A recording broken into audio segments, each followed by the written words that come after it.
ก็รวยเสียก็รวยมีแต่รวยกับรวยเท่านั้นได้ก็เอาใส่ถุงเสียก็คงบ่หวั่นเงินก็เข้าข้างรัฐบาลเพื่อแบ่งปันไปพัฒนาศาสตร์ตนได้ก็เอาเสียก็เอามีแต่เอากับเอาแก่จนหัวได้ก็ต้องเอาให้เมียยามเสียก็บ่ต้องมองมนเมียบ่ต้องไปคิดกังวลว่าผัวจะสนเงินใดของเมียสมชื่อหวยพัฒนายามเฮาได้มาหมายว่าสตาร์บ่ขาดเสียยามเฮาบ่ได้อย่าเสียใจทั้งผัวทั้งเมียคิดว่าเฮาเสียก็เสียไปเพื่อพัฒนาได้ก็ดีเสียก็ดีมีแต่ดีกับดีตามมาหวยนี้บ่มีขายลับบ่มีไผจับบ่เสียเวลาจึงเรียกห้องให้ซื้อหวยพัฒนาคนจะตามมาบ่ได้เฮาก็ได้ลัดบ่ได้ลัดก็ได้เฮา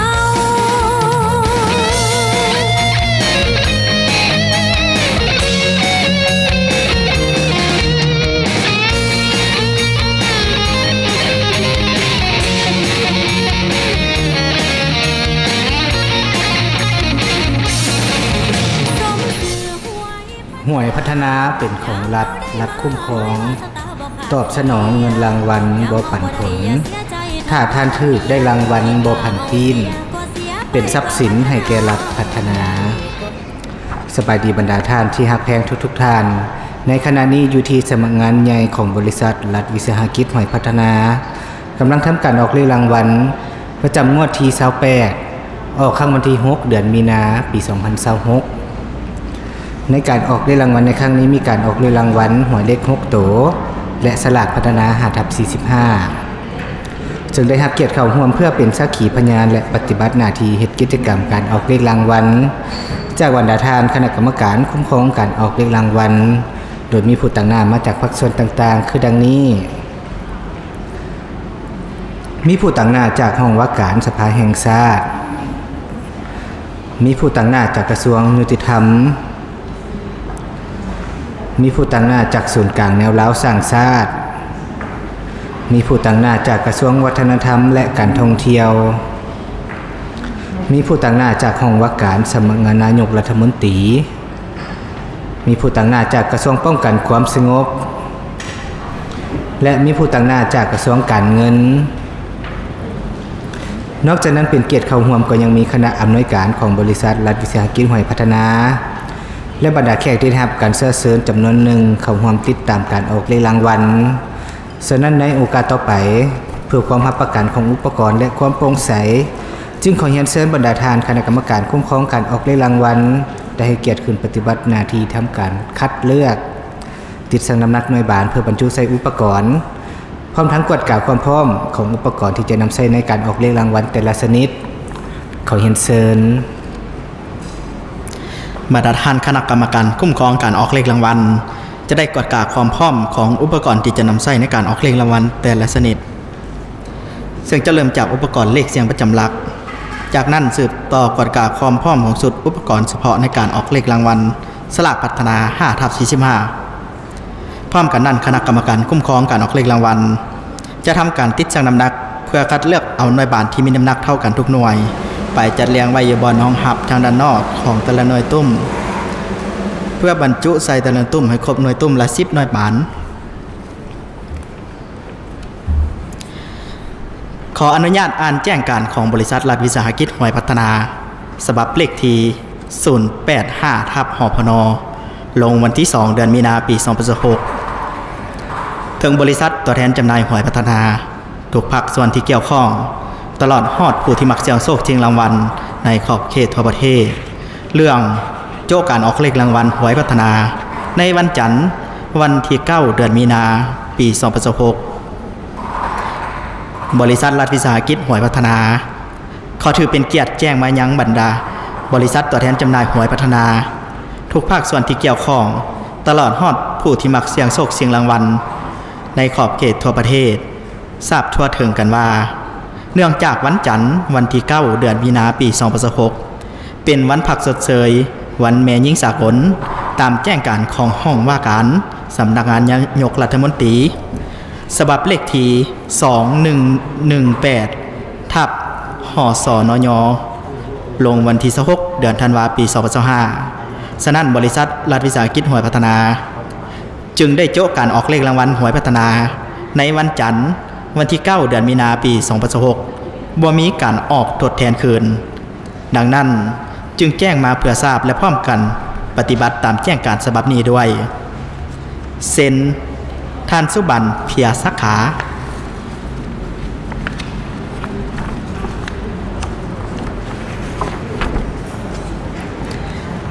การจัดตั้งการออกเลขรางวัลหวยพัฒนาแม่นร่วมศูนย์อยู่บนเดียวอยู่ที่สำนักงานใหญ่ของบริษัทรัฐวิสาหกิจหวยพัฒนาตั้งอยู่ที่บ้านทงกันคำเมืองจันทบุรีนครหลวงเวียงจันทร์ซึ่งนำไส้ผลการออกเลขรางวัลเป็นเอกภาพกันในขอบเขตทั่วประเทศในการออกเลขรางวัลแต่ละครั้งมีการถ่ายทอดเสียงสดออกอากาศทางวิทยุกระจายเสียงแห่งชาติลาวระบบ FM 103.7 เมกะเฮิรตซ์มีการถ่ายทอดสดทางโทรภาพแห่งชาติลาวช่องหนึ่งและทางเพจ Facebook ลาวลอตเตอรี่ไลฟ์ซึ่งจะเริ่มแต่เวลา 20:00 นเป็นต้นไปเพื่อให้ผู้ที่มีความสนใจได้ติดตามรับฟังและรับชมทุกขั้นตอนของการออกเลขรางวัลภายหลังสำเร็จการออกเลขรางวัลหวยพัฒนาผลของการออกเลขรางวัลยังมีการแจ้งทางเพจ Facebook ลาวลอตเตอรี่ไลฟ์และจะได้ลงโฆษณาแจ้งผลการออกเลขรางวัลทางหนังสือพิมพ์ต่างๆในมือต่อไปเช่นหนังสือพิมพ์เวียงจันทน์ใหม่หนังสือพิมพ์ประชาชนและหนังสือพิมพ์ประเทศลาวนอกจากนั้นท่านสามารถรับข้อความ SMS แจ้งผลหวยแต่ละงวดเพียงแต่สมัครบริการแจ้งผลหวยกดดาว555ดาว29ดาว30สี่เหลี่ยมโทรออกค่าบริการ 5,000 กีบต่อเดือนหรือโทรหาเบอร์107เพื่อรับฟังผลหวยค่าบริการ 1,000 กีบต่อนาทีเฉพาะเครือข่ายยูนิเทลท่านสามารถเลือกติดตามกดผลการออกเลขรางวัลได้ตามช่องทางที่ท่านสะดวกเงื่อนไขในการรับออกเงินรางวัลหวยพัฒนาใบหวยที่ถูกรางวัลต้องอยู่ในสภาพปกติบ่มีรอยลึบขีดข่าเปื้อนบ่ปลอมแปลงตัวเลขใดๆและต้องอยู่ในระยะเวลาที่กำหนดไว้ตามระเบียบการก็คือ10วันนับแต่มื้อออกเลขรางวัลเป็นต้นไปยกเว้นแต่มื้อพักทางราชการขณะนี้คณะกรรมการคุ้มครองการออกเลขรางวัลก็ได้สำเร็จการติดตั้งน้ำหนักคัดเลือกเอาหน่วยบานที่มีน้ำหนักเท่ากันทุกหน่วยและได้นำไปจัดเรียงไว้ตามลำดับอยู่บนรองหับทางด้านนอกของแต่ละหน่วยตุ้มเป็นที่เรียบร้อยเพื่อประกันความโปร่งใสในการออกเลขรางวัลแต่ละครั้งแม้นได้มีคณะกรรมการมาจาก7ภาคส่วนเข้าร่วมเป็นสักขีพยานปฏิบัติหน้าที่กวาดกาความพร้อมของอุปกรณ์แต่ละชนิดความเฮ็ดกิจกรรมและเซ็นยั่งยืนผลของการออกเลขรางวัลตามตัวจริงไว้เป็นหลักฐาน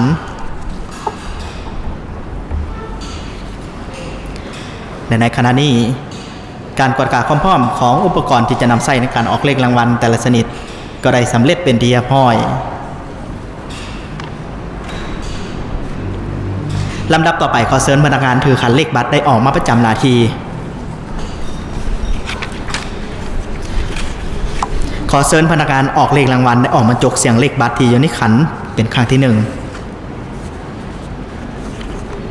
ได้แก่บัตรหมายเลข2ขอเชิญพนักงานออกเลขรางวัลได้ออกมาจกเสียงเลขบัตรที่อยู่ในขันเป็นครั้งที่2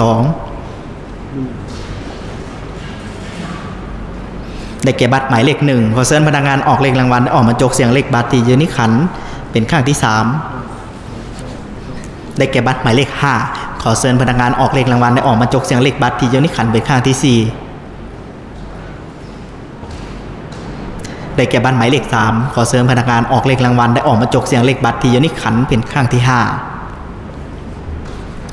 ได้แก่บัตรหมายเลข4และขอเชิญพนักงานออกเลขรางวัลได้ออกมาจกเสียงเลขบัตรที่อยู่ในขันเป็นครั้งที่6ซึ่งเป็นครั้งสุดท้าย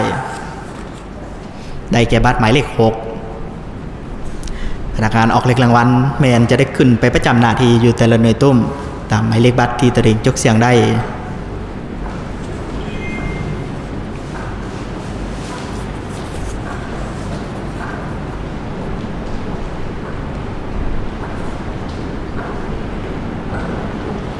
ขณะนี้พนักงานออกเลขรางวัลก็ได้ประจำหน้าที่อยู่แต่ละหน่วยตุ้มเป็นที่เรียบร้อย ต่อไปพนักงานออกเลขรางวัลจะได้ทำการบรรจุหน่วยบานเข้าใส่หน่วยตุ้มทั้ง6หน่วยตุ้มให้ครบหน่วยตุ้มละ10หน่วยบานซึ่งจะเริ่มบรรจุแต่หมายเลข1ไปหาหมายเลข0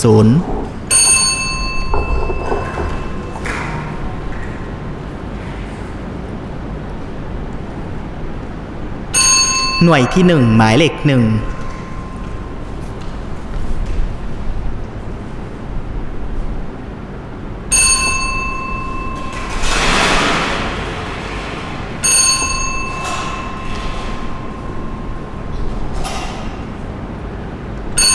หน่วยที่2หมายเลข2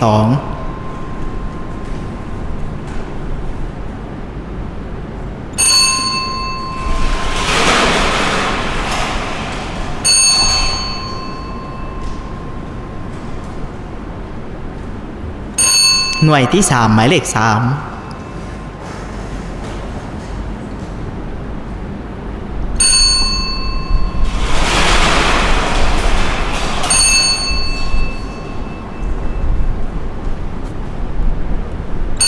หน่วยที่4หมายเลข4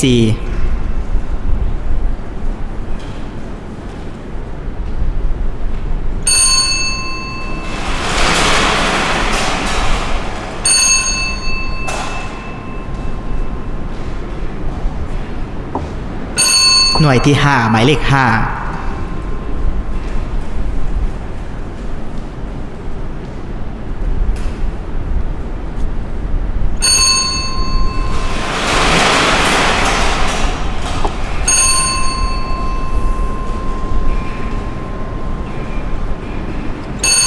หน่วยที่6หมายเลข6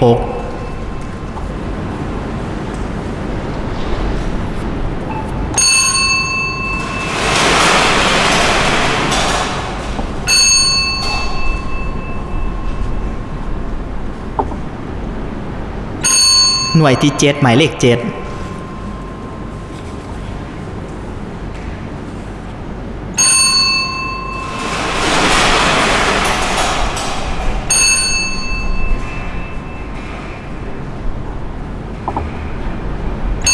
หน่วยที่8หมายเลข8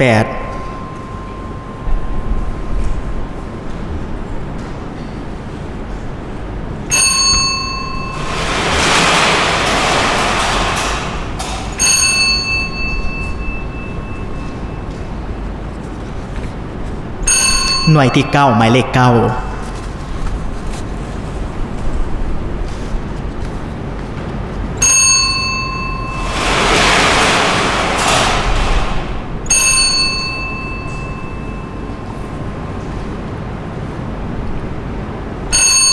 และหน่วยที่10หมายเลข0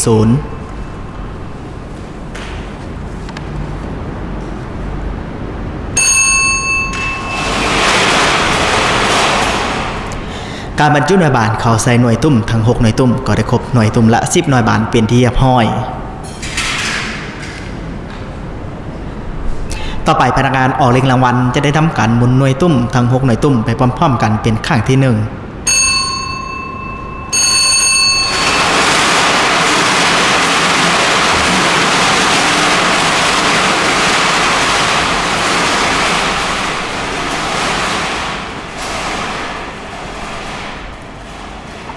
ในโอกาสต่อไปขอเรียนเชิญคณะกรรมการคุ้มครองการออกเลขรางวัลและให้เกียรติขึ้นไปประจำหน้าที่อยู่แต่ละหน่วยตุ้มนำพนักงานออกเลขรางวัลมีคือดังนี้ 1. ขอเรียนเชิญคณะกรรมการผู้ตั้งหน้าจากห้องว่าการสภาแห่งชาติ 2. คณะกรรมการผู้ตั้งหน้าจากกระทรวงยุติธรรม 3. คณะกรรมการผู้ตั้งหน้าจากศูนย์กลางแนวร้าวสร้างชาติ 4. คณะกรรมการผู้ตั้งหน้าจากกระทรวงวัฒนธรรมและการท่องเที่ยว 5. คณะกรรมการผู้ตั้งหน้าจากห้องว่าการสำนักงานนายกรัฐมนตรีและ 6. คณะกรรมการผู้ตั้งหน้าจากกระทรวงป้องกันความสงบขอเรียนเชิญคณะกรรมการคุ้มครองการออกเลขรางวัลจาก6ภาคส่วนจะได้ขึ้นไปประจำหน้าที่อยู่แต่ละหน่วยตุ้มนำพนักงานออกเลขรางวัลเพื่อร่วมดำเนินกิจกรรมการออกเลขรางวัลกดเสียงให้หน่วยบานตกลงมาสู่บนห้องหับทางด้านนอกหน่วยตุ้มละ100 บาท ในขณะนี้บรรดาทานคณะกรรมการคุ้มครองการออกเลขรางวัลก็ได้ไปประจำหน้าที่อยู่แต่ละหน่วยตุ้มนำพนักงานออกเลขรางวัลเป็นที่เรียบร้อย ต่อไปพนักงานออกเลขรางวัลจะทำการหมุนหน่วยตุ้มทั้ง6หน่วยตุ้มไปพร้อมๆกันเป็นครั้งที่2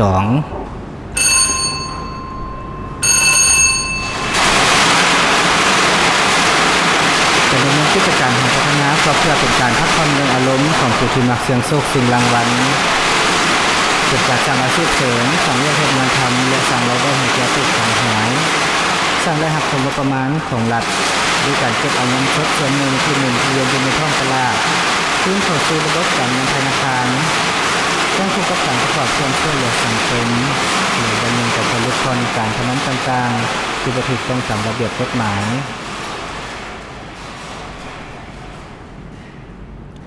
ในโอกาสต่อไปขอเรียนเชิญคณะกรรมการได้กดเสียงให้หน่วยบานตกลงมาสู่บอลห้องหับทางด้านนอกหน่วยตุ้มและ1หน่วยบานขอเรียนเชิญ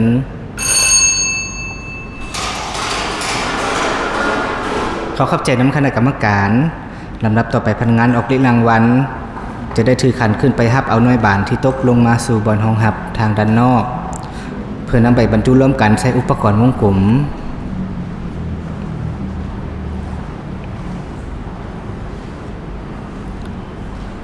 หน่วยที่1หน่วยที่2หน่วยที่3หน่วยที่4หน่วยที่5และหน่วยที่6ต่อไปพนักงานออกเลขรางวัลจะทำการบรรจุในบานเข้าใช้อุปกรณ์วงกลมหน่วยที่1หน่วยที่2หน่วยที่3หน่วยที่4หน่วยที่5และหน่วยที่6การบรรจุในบานทั้ง6หน่วยบานเข้าใส่อุปกรณ์วงกลมก็ได้สำเร็จเป็นที่เรียบร้อยต่อไปขอให้พนักงานออกเลขรางวัลออกมาประจำที่อยู่อุปกรณ์เลขเสียงประจำหลักเพื่อทำการบรรจุในบานเข้าใส่อุปกรณ์มีทั้งหมด6หน่วยบานซึ่งจะเริ่มแต่หมายเลข1หาหมายเลข6หน่วยที่1หมายเลข1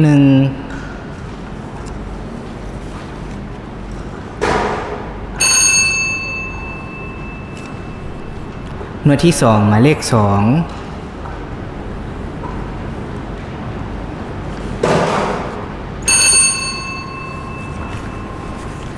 หน่วยที่3หมายเลข3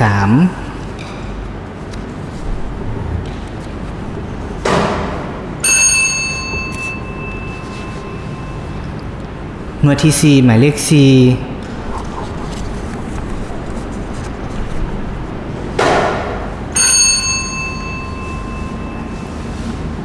หน่วยที่5หมายเลข5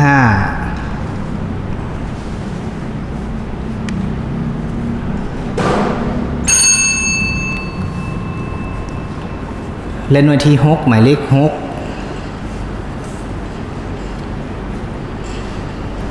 การบรรจุในบานหมายเลขเสียงประจำหลักเข้าใส่อุปกรณ์ก็ได้สำเร็จเป็นที่เรียบร้อยในโอกาสต่อไปขอเรียนเชิญต่างหน้าบริษัทรัฐวิสาหกิจหอยพัฒนาได้ให้เกียรติขึ้นไปประจำหน้าที่อยู่อุปกรณ์เลขเสียงประจำหลักขอเรียนเชิญต่อไปขอให้พนักงานออกเลขรางวัลหมุนอุปกรณ์เลขเสียงประจำหลักเป็นครั้งที่1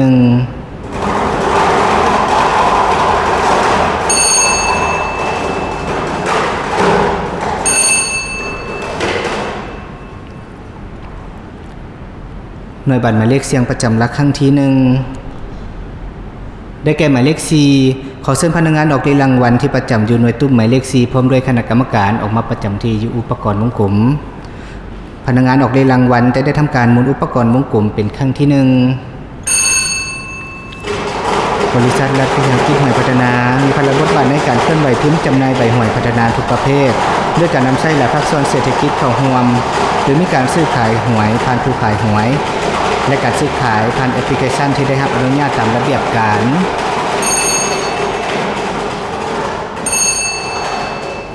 ขอขอบใจน้ำคณะกรรมการขอให้พนักงานออกเลขรางวัลจับเอาหน่วยบาน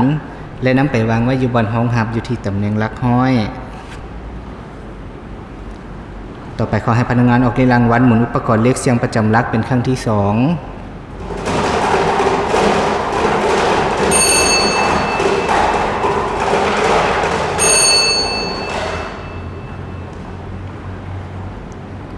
หน่วยบัตรหมายเลขเสียงประจำหลักครั้งที่2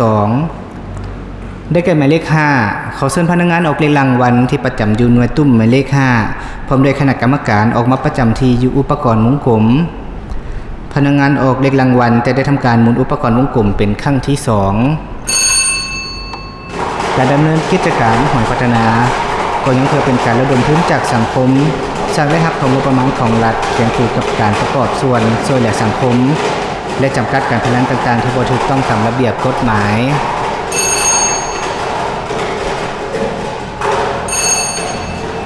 ขอขอบใจน้ำคณะกรรมการขอให้พนักงานออกเลขรางวัลจับเอาหน่วยบานและนำไปวางไว้อยู่บนห้องหับอยู่ที่ตำแหน่งหลัก10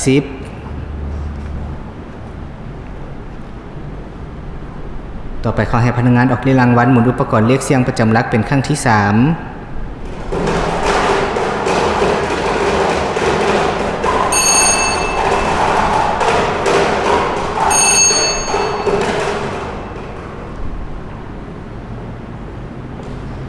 หน่วยบัตรหมายเลขเสียงประจำหลักครั้งที่3ได้แก่หมายเลข6ขอเชิญพนักงานออกเลขรางวัลที่ประจำอยู่หน่วยตุ้มหมายเลข6พร้อมด้วยคณะกรรมการออกมาประจำที่อยู่อุปกรณ์วงกลมพนักงานออกเลขรางวัลจะได้ทำการหมุนอุปกรณ์วงกลมเป็นครั้งที่3การจัดตั้งการออกเลขรางวัลหอยพัฒนาเมืองรวมศูนย์รบันเดียว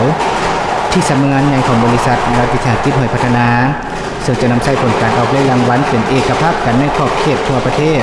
มีจุดประสงค์ให้ประชาชนได้ผ่อนคลายอารมณ์ในการเสี่ยงโชคชิงรางวัลโดยความสมัครใจเท่านั้น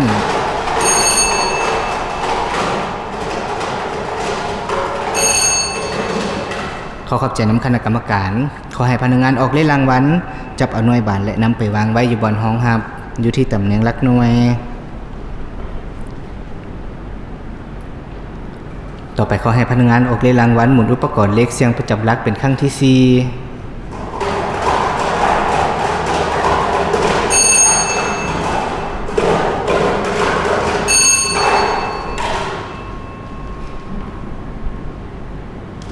หน่วยบัตรหมายเลขเสียงประจำหลักครั้งที่4ได้แก่หมายเลข1ขอเชิญพนักงานออกเลขรางวัลที่ประจำอยู่หน่วยตุ้มหมายเลข1พร้อมโดยคณะกรรมการออกมาประจำที่อยู่อุปกรณ์วงกลมพนักงานออกเลขรางวัลจะได้ทำการหมุนอุปกรณ์วงกลมเป็นครั้งที่4การออกเลขรางวัลหวยเลข6ตัวเหมือนการเสี่ยงเอา6หน่วยบานจาก60หน่วยบานมาเป็นผลการออกเลขรางวัลซึ่งจะได้รับผลทางเลข6ตัวเลข5ตัวเลข4ตัวเลข3ตัวเลข2ตัวและเลข1ตัวท้าย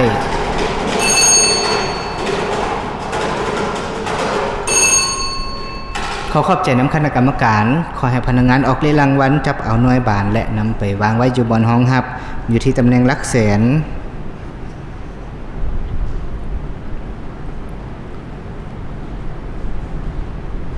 ต่อไปขอให้พนักงานออกเลขรางวัลหมุนอุปกรณ์เลขเสียงประจำหลักเป็นครั้งที่5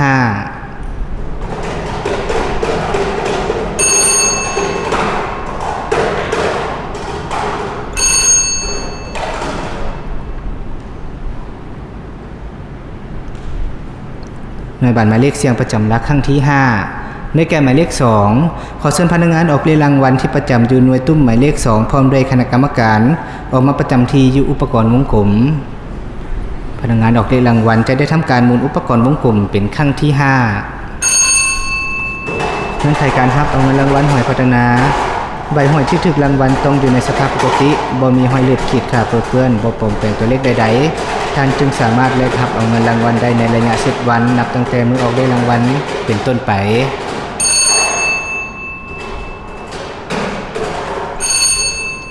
ขอขอบใจน้ำคณะกรรมการขอให้พนักงานออกเลขรางวัลจับเอาหน่วยบานและนำไปวางไว้อยู่บนห้องหับอยู่ที่ตำแหน่งหลักหมื่น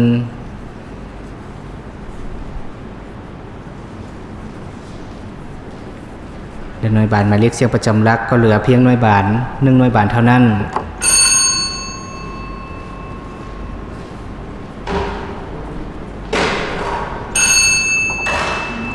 ขอบใจหน่วยบัตรหมายเลขเสียงประจำหลักครั้งที่6ได้แก่หมายเลข3ขอเชิญพนักงานออกเลขรางวัลที่ประจำอยู่หน่วยตุ้มหมายเลข3พร้อมโดยคณะกรรมการออกมาประจำที่อยู่อุปกรณ์วงกลมในโอกาสต่อไปขอเรียนเชิญคณะกรรมการย่อคันยกเพื่อเสียงให้หน่วยบานตกลงมาสู่บอนห้องหับทางด้านนอกขอเรียนเชิญขอขอบใจน้ำคณะกรรมการขอให้พนักงานออกเลขรางวัลจับเอาหน่วยบานและน้ำไปวางไว้อยู่บนห้องหับอยู่ที่ตำแหน่งหลักพันขณะนี้หน่วยบานทั้ง6หน่วยบานก็ได้ถูกนำไปวางไว้อยู่บนห้องหับตามตำแหน่งที่จกเสียงได้เป็นที่เรียบร้อยต่อไปขอพนักงานออกเลขรางวัลได้จับเอาหน่วยบานและทำการไขหน่วยบานเพื่อเสนอผลของการออกเลขรางวัลอย่างเป็นทางการ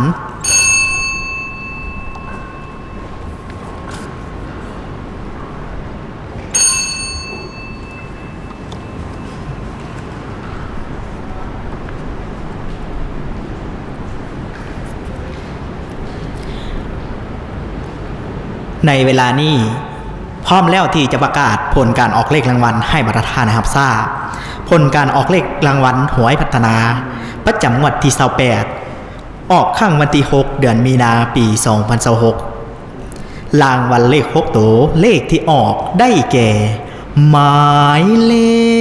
ข3922926เลข5ตัวได้แก่หมายเลข92926 92926เลข4ตัวได้แก่หมายเลข2926 2926เลข3ตัวได้แก่หมายเลข926 926เลข2ตัวได้แก่หมายเลข26และเลข1ตัวท้ายได้แก่หมายเลข6หมายเลข6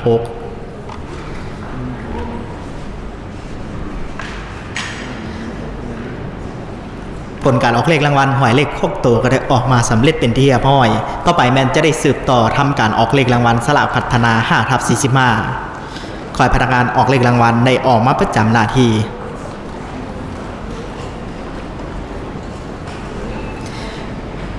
ในโอกาสต่อไปขอเรียนเชิญคณะกรรมการผู้ต่างหน้าจากศูนย์กลางแนวราวสร้างชาติได้ให้เกียรติออกมาประจำหน้าที่เพื่อทำการออกเลขรางวัลขอเรียนเชิญ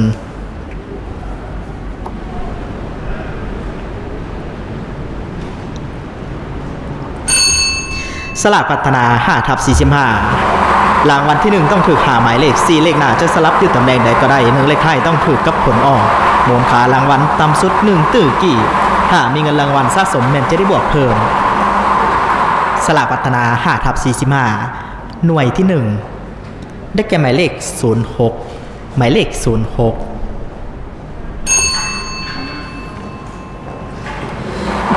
รางวัลที่2ต้องถูก4หมายเลข3เลขหน้าจะสลับอยู่ตำแหน่งใดก็ได้1เลขท้ายต้องถูกกับผลออก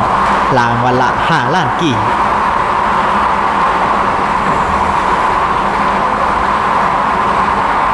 หน่วยที่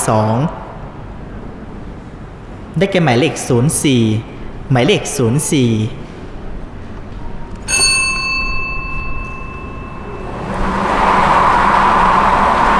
รางวัลที่3ต้องถูก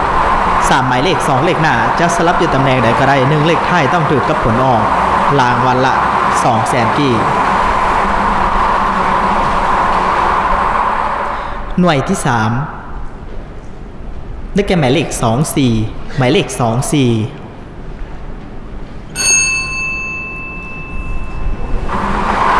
รางวัลที่4ต้องถูก2หมายเลข1เลขหน้าจะอยู่ตำแหน่งใดก็ได้1เลขท้ายต้องถูกกับผลออกรางวัลละ20,000กี่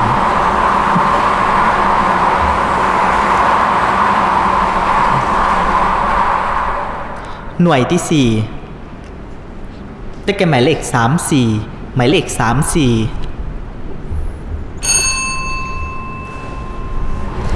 และรางวัลพิเศษต้องถูกหาหมายเลขจะสลับอยู่ตำแหน่งใดก็ได้รางวัลละ10ล้านกี่การเบิกจ่ายรางวัลสลากพัฒนา 5/45 1เข็มเสียงแม่นจ่ายรางวัลเดียวเท่านั้นบ่จ่ายซ้ำซ้อนและหน่วยที่5 ได้แก่หมายเลข35หมายเลข35ขอขอบใจน้ำคณะกรรมการการออกเลขรางวัลสลากพัฒนา 5/45 ก็ได้สำเร็จเป็นที่เรียบร้อยต่อไปแมนจะได้ทวนคืนผลการออกเลขรางวัลให้บรรดาทานได้รับทราบอีกครั้ง ผลการออกเลขรางวัลหวยพัฒนาประจำงวดที่28ออกครั้งวันที่6เดือนมีนาปี